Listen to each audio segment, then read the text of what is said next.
বাংলা দেয় কেন? কর্মীদেরকে ফরেন দিবে। আর ফরেন না দিলে আমরা বলবো যে এসব ঢাকা হাটে চলবে না। ইলেকশনের টাইমে আসলে কারো হাতে অস্ত্র দেয়, কারো হাতে মাদক দেয়। যদি বেশি খাইতে ইচ্ছা করে তাহলে বুড়িগঙ্গার পানি খান, কিন্তু মাদক সেবন করবেন না ঢাকা হাটে। যদি আরো খাইতে ইচ্ছা করে তাহলে ময়লা খান, কিন্তু হলো মাদক সেবন করবেন না। মাদক অস্ত্র এগুলা থেকে ঢাকা হাটবাসীকে বলবো আপনারা 12 তারিখে মাদক এবং অস্ত্রের বিরুদ্ধে ভোট দিবেন। এবং যথেষ্ট সন্ত্রাসী কার্যক্রম হয়েছে, আমরা সহ্য করব না। আমাদেরকে নাকি হুমকি পাচ্ছি, বিভিন্ন জায়গায় গোয়েন্দা রিপোর্ট আসতেছে, জনগণ থেকে রিপোর্ট আসতেছে, আমাদেরকে নাকি মাইট দেওয়া হবে।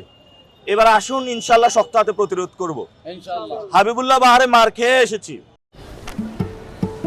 কি বুকে বাংলাদেশ আর হাতে বিদেশি? এই যে হোয়াইট প্লাস প্রো সেনসিটিভ স্কয়ারের এবার মাইট দিব ইনশাল্লাহ। কারণ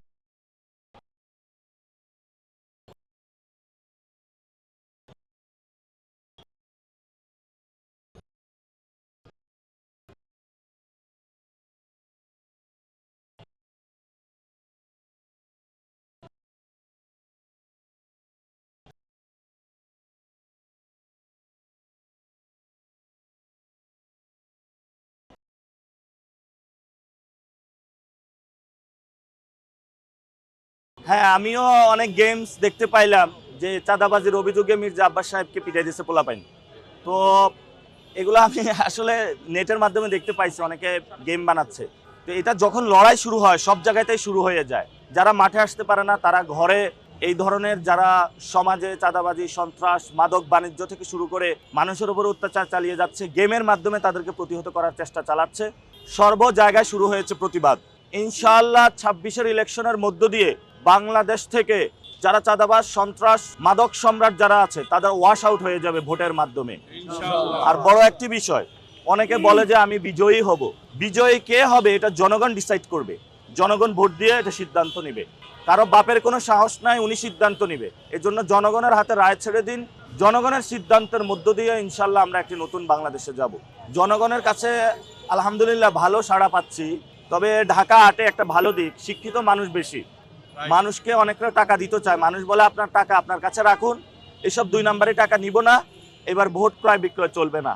তো তারা বলছে আমরা স্বতঃস্ফূর্তভাবে যাব, আমাদের সন্তানদের ভোট দেব।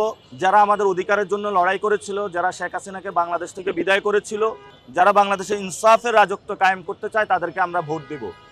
আর আরেকজন জনগণ, একজন আপা আমাকে বলেছে যে একবার মেয়র হয়েছে, একবার এমপি হয়েছে, তো বারবার ফেল যে করে, ওকে কেন এবার ভোট দিব? ব্যর্থ তো হয়েছে। শাহজাহানপুরে গিয়েছিলাম, বলে যে আমাদের এখানে কোনো উন্নয়ন হয় নাই। তো এই জন্য সেখানেও আমি বলেছি ইনশাল্লাহ এবার উন্নয়ন হবে, আমাদেরকে একবার সুযোগ দিয়ে দেখেন।